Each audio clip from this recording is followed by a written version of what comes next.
Hello students, आज हम नया चैप्टर स्टार्ट करने जा रहे हैं। चैप्टर का नाम है accounting standards and international financial reporting standards. तो हम लोग जानते हैं accounting is an information system. Accounting एक इंफॉर्मेशन सिस्टम है, जैसा हम लोग चैप्टर 1 में पढ़े थे। And its main aim is to provide financial information to number of parties। Accounting का जो मेन एम है वो इंफॉर्मेशन प्रोवाइड करना है जो इंटरेस्टेड पर्सनस हैं, इंटरेस्टेड पार्टीज हैं, जैसे मैनेजमेंट है, क्रेडिटर्स है, गवर्नमेंट है, इन्वेस्टर्स है, इनको इन्फॉर्मेशन देना है। और इन्फॉर्मेशन देने के लिए जो हम स्टेटमेंट्स यूज करते हैं उनको फाइनेंशियल स्टेटमेंट कहते हैं, जैसे कि प्रॉफिट लॉस अकाउंट और बैलेंस शीट। ये नाम प्रॉफिट लॉस अकाउंट और बैलेंस शीट, ये जो दो फाइनेंशियल स्टेटमेंट्स हैं, ये बहुत ही इम्पॉर्टेंट हैं, इसलिए इनका नाम बार बार आता है। तो जो भी फाइनेंशियल स्टेटमेंट्स हम प्रिपेयर करते हैं तो वो ट्रू होने चाहिए, ट्रू एंड फेयर होना चाहिए। तो अब इसके लिए हम अकाउंटिंग स्टेटमेंट हमारे कंपेरेबल हो, यूनिफॉर्म हो, रिलायबल हो, इसके लिए बहुत सारे प्रिंसिपल्स हम लोग पढ़े थे।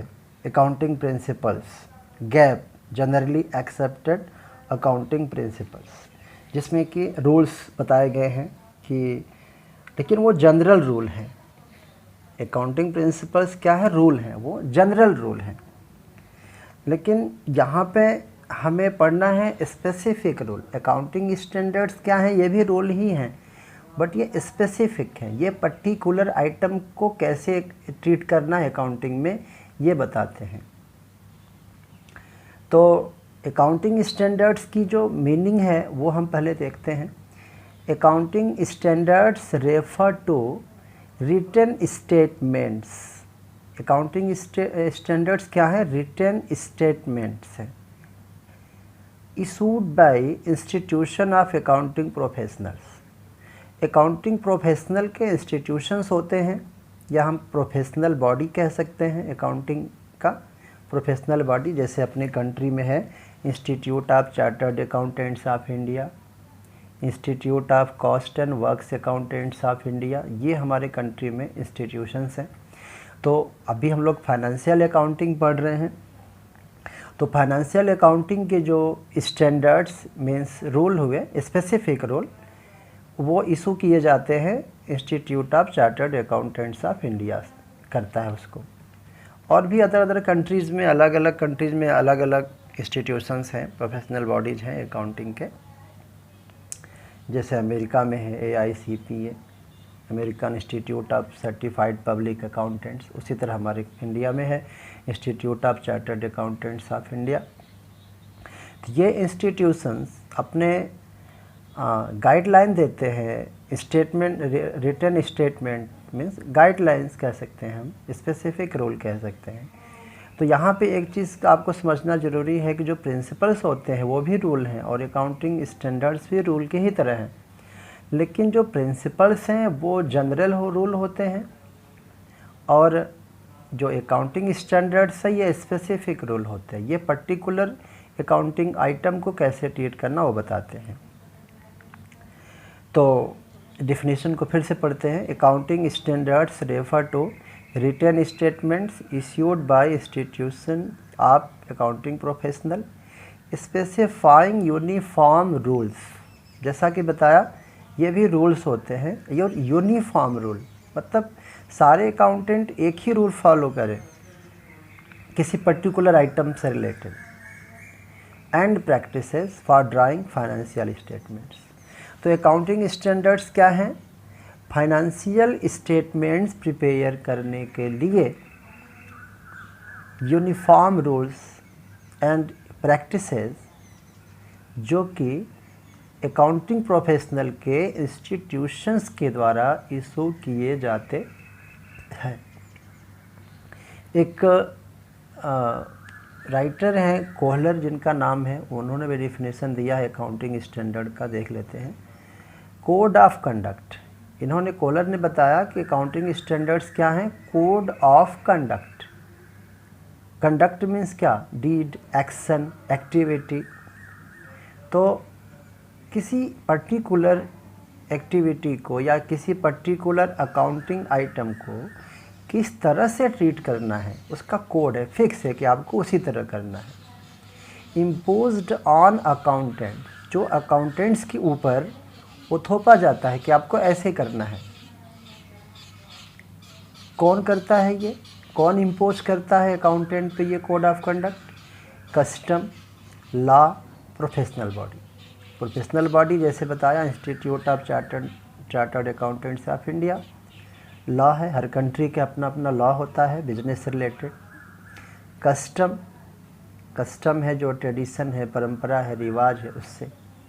तो हम ब्रीफ में कह सकते हैं कि अकाउंटिंग स्टैंडर्ड्स क्या हैं? वो रूल्स हैं, यूनिफॉर्म रूल्स हैं, यूनिफॉर्म प्रैक्टिसेज हैं, या कह सकते हैं कोड ऑफ कंडक्ट है, जो हर अकाउंटेंट को उसके अकॉर्डिंग ही काम करना पड़ता है। और ये जो कोड ऑफ कंडक्ट है ये स्पेसिफाई कौन करता है? प्रोफेशनल बॉडी या लॉ। अब हम देखते हैं एक नेचर क्या है अकाउंटिंग स्टैंडर्ड्स का। तो अकाउंटिंग स्टैंडर्ड्स का नेचर है, पहला फर्स्ट है, accounting standards lay down the norms of accounting policies and practices. तो किसी भी अकाउंटिंग आइटम को कैसे ट्रीट करना है उसका एक स्टैंडर्ड फिक्स कर दिया जाता है, एक नॉर्म्स कर दिया जाता है कि इसको बस इसी तरह करना है। जैसे गुडविल है तो गुडविल को किस तरह से बुक्स में शो करना है, कि परचेज्ड गुडविल है तो शो करना है, फिर उसको राइट ऑफ करना है। सेल्फ जनरेटेड गुडविल है तो उसको बुक्स में नहीं शो करना है। तो इस तरह से रूल बताए जाते हैं। और अकाउंटिंग स्टैंडर्ड्स का नेचर है, they remove the effect of diverse accounting practices and policy. क्योंकि अगर स्टैंडर्ड्स नहीं होंगे तो जो अकाउंटेंट हैं वो अपनी तरीके से, अपने मेथड से अकाउंटिंग ट्रीटमेंट करेंगे किसी पर्टिकुलर आइटम का, तो वो डाइवर्सिटी आ जाएगी। अलग अलग एक ही आइटम का ट्रीटमेंट सब अलग अलग करेंगे तो फिर प्रॉब्लम आ जाएगी, यूनिफॉर्मिटी नहीं रह पाएगी। यूनिफॉर्मिटी नहीं रह पाएगी तो कंपैरिजन पॉसिबल नहीं होगा। इसलिए अकाउंटिंग स्टैंडर्ड्स क्या करते हैं, जो डाइवर्स अकाउंटिंग प्रैक्टिसेज है, मीन्स जो अलग अलग अकाउंटिंग का मेथड्स है, प्रैक्टिसेज हैं, तो उस डाइवर्सिटी को ख़त्म कर दिया जाता है ताकि लोग अलग अलग ना करें, एक जैसा करें। नेक्स्ट पॉइंट है इसका nature of accounting standard. They prescribe a preferred accounting treatment from available set of methods for solving particular accounting problem. किसी एक अकाउंटिंग प्रॉब्लम को सॉल्व करने के जितनी भी मेथड्स अवेलेबल हैं उसमें से कोई एक जो बेस्ट होगा वो अकाउंटिंग स्टैंडर्ड्स में मेंशन रहता है। तो अकाउंटिंग स्टैंडर्ड क्या कहता है, बता देता है कि भाई ये मेथड आपका बेस्ट है।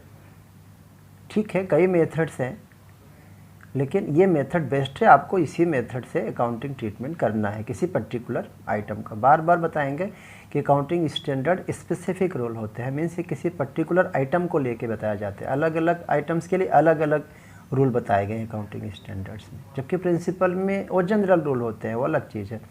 लेकिन ये ज़्यादा स्पेसिफाइड है, ज़्यादा स्पेसिफिक है अकाउंटिंग स्टैंडर्ड्स। नेक्स्ट नेचर है अकाउंटिंग स्टैंडर्ड्स का, they limit the flexibility and provide the accountant realistic guideline. तो ये फ्लेक्सिबिलिटी को कम कर देता है। अकाउंटेंट्स अपने मर्जी से ज़्यादा कुछ नहीं कर सकते। अब बता दिया गया कि आपको गुडविल का ट्रीटमेंट इसी तरह करना है, आपको कैश फ्लो बनाने का यही मेथड हो, यही फॉर्मेट होगा, यही तरीका होगा, तो फिर अकाउंटेंट अपने मर्जी से कर नहीं पाएंगे तो फ्लेक्सिबिलिटी ख़त्म हो जाएगी या कम हो जाएगी। नेक्स्ट हम पढ़ते हैं objectives of accounting standards. Accounting standards की क्या ज़रूरत है, इनका पर्पज़ क्या है। तो पहला पर्पज़ है अकाउंटिंग स्टैंडर्ड्स का यूनिफॉर्मिटी लाना, टू ब्रिंग यूनिफॉर्मिटी, एक रूपता, सेम तरीके से सब लोग अकाउंटिंग ट्रीटमेंट करें, फाइनेंशियल स्टेटमेंट बनाएं। क्यों? जिससे कि कंपैरिजन आसान हो जाए, समझना आसान हो जाए। नेक्स्ट ऑब्जेक्टिव है अकाउंटिंग स्टैंडर्ड्स का to improve the reliability of financial statement.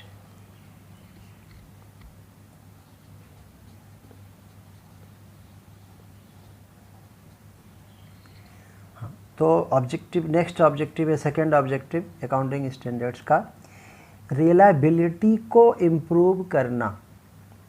Reliability means बिलीववर्दीनेस, विश्वसनीयता, फाइनेंशियल स्टेटमेंट की विश्वसनीयता बढ़े, उसमें विश्वास बढ़े, लोगों की क्रेडिबिलिटी हो उसकी। तो ये ऑब्जेक्टिव है अकाउंटिंग स्टैंडर्ड्स का। नेक्स्ट ऑब्जेक्टिव है अकाउंटिंग स्टैंडर्ड का to remove the effect of diverse accounting practices and policies. तो अलग अलग अकाउंटिंग प्रैक्टिसेस पॉलिसीज ना हो, किसी पर्टिकुलर आइटम है, अकाउंटिंग प्रॉब्लम है या अकाउंटिंग आइटम है, उसमें डाइवर्सिटी को हटाना, मतलब अलग अलग तरीके से ना हो, एक ही तरीके से सब लोग उसको ट्रीट करें, अकाउंटिंग ट्रीटमेंट करें किसी पर्टिकुलर आइटम का। जिससे बहुत सारी चीज़ें हैं, जैसे मैंने बताया कि गुडविल का ट्रीटमेंट है, कैश फ्लो स्टेटमेंट है, इन्वेंट्री वैल्यूएशन है, बहुत सारे आइटम्स हैं। नेक्स्ट है ऑब्जेक्टिव अकाउंटिंग स्टैंडर्ड्स का टू एंश्योर कंसिस्टेंसी आए अकाउंटिंग ट्रीटमेंट में। मीन्स क्या कि पढ़े थे हम लोग कंसिस्टेंसी कंसेप्ट पढ़े थे कि जो भी मेथड्स या हम अप्लाई करते हैं वो ईयर टू ईयर डिफ़र नहीं करना चाहिए, वही पॉलिसी वही मेथड से हमें हर बार करना चाहिए अकाउंटिंग ट्रीटमेंट। तो कंसिस्टेंसी आए इसलिए अकाउंटिंग स्टैंडर्ड्स हैं। ट्रांसपेरेंसी क्या होगी कि क्लियर होगा एकदम सब कुछ। अब सारे अकाउंटेंट एक ही ट्रीटमेंट करेंगे, एक पर्टिकुलर आइटम का एक ही जैसा करेंगे, तो सबको पता होगा कि ऐसे किया गया है। एंड कंपेयरेबिलिटी, कंपेयर करने के लिए हम यूनिफॉर्मिटी का होना बहुत ज़रूरी है। अगर अलग अलग ट्रीटमेंट करेंगे, कंपैरिजन होता है, अकाउंटिंग स्टेटमेंट जो फाइनेंशियल स्टेटमेंट्स होते हैं उसको हम कंपैरिजन करते हैं, कंपेयर करते हैं अपने वीकनेसेस को, अपने स्ट्रेंथ को जानने के लिए। तो जब तक सेम तरीके से अगर ट्रीटमेंट नहीं किया हुआ है तो फिर कंपेयर हम करेंगे तो उसका रिजल्ट ठीक नहीं आएगा, उसका कंक्लूजन ठीक नहीं आएगा। तो ये हम लोग पढ़ लिए meaning of accounting standards, nature of accounting standards और ऑब्जेक्टिव ऑफ अकाउंटिंग स्टैंडर्ड्स। अब है एडवांटेजेस और यूटिलिटी ऑफ अकाउंटिंग स्टैंडर्ड्स। तो फर्स्ट है एडवांटेज है, बेनिफिट्स कह सकते हैं, एडवांटेज कह सकते हैं, यूटिलिटी कह सकते हैं, किसका? अकाउंटिंग स्टैंडर्ड्स का। तो अकाउंटिंग स्टैंडर्ड्स ब्रिंग कंपेयरेबिलिटी, जैसा कि बताया अभी कि अकाउंटिंग स्टैंडर्ड्स क्या करते हैं कि एक फिक्स रूल बता देते हैं, प्रेफर्ड रूल, कि इसी रूल से करना है। तो जब एक ही रूल होगा किसी अकाउंटिंग आइटम को, अकाउंटिंग प्रॉब्लम को सॉल्व करने का, तो सब एक जैसा करेंगे तो कंपेयर करना पॉसिबल होगा। कंसिस्टेंसी, एक ही रूल से होगा तो लोग ईयर टू ईयर एक ही रूल फॉलो करेंगे।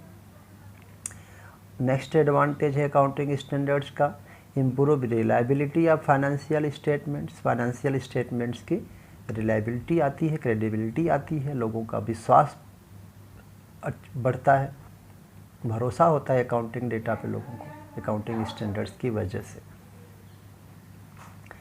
नेक्स्ट एडवांटेज है accounting standard reduce chances of manipulation and frauds. Manipulation और फ्रॉड्स के चांसेस को कम कर देता है अकाउंटिंग स्टैंडर्ड। क्यों?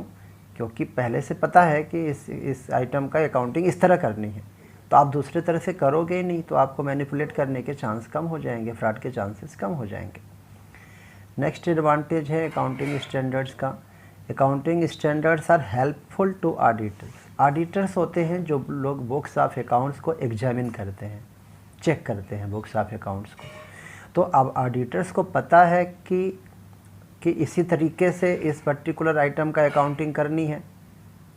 अब जितने भी अकाउंटेंट हैं उनको बताया जा चुका है कि इस पर्टिकुलर आइटम का अकाउंटिंग ट्रीटमेंट इसी तरह करना है, तो फिर ऑडिटर्स को आसानी हो जाएगी। अगर कोई दूसरे तरीके से किया है, स्टैंडर्ड्स को फॉलो नहीं किया है, तो ऑडिटर से क्वेश्चनिंग कर सकते हैं, ऑब्जेक्शन अपना बता सकते हैं कि भाई ये ठीक नहीं, आप ऐसे करो, क्योंकि फिक्स है कि ऐसे ही करना है, एक पर्टिकुलर मेथड से ही करना है।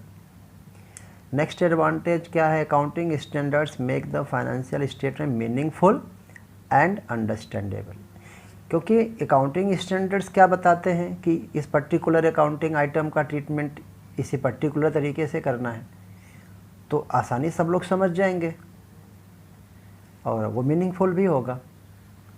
अब अकाउंटिंग स्टैंडर्ड्स के इतने सारे फ़ायदे हैं, थोड़ा कुछ तो लिमिटेशंस भी हैं। तो लिमिटेशंस कुछ खास नहीं है। एक तो यह रिजिड इन नेचर।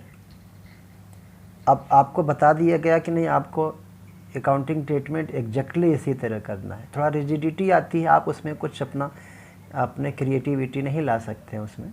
ये बहुत बड़ा कोई लिमिटेशन नहीं है। रिड्यूस इनिशिएटिव, आप उसमें कुछ इनिशिएटिव नहीं ले सकते, कुछ न्यू आइडिया उसमें आप नहीं यूज कर सकते। बेस्ड ऑन हिस्टोरिकल कॉस्ट, ये तो ठीक है, ये तो अकाउंटिंग का लिमिटेशन है ही।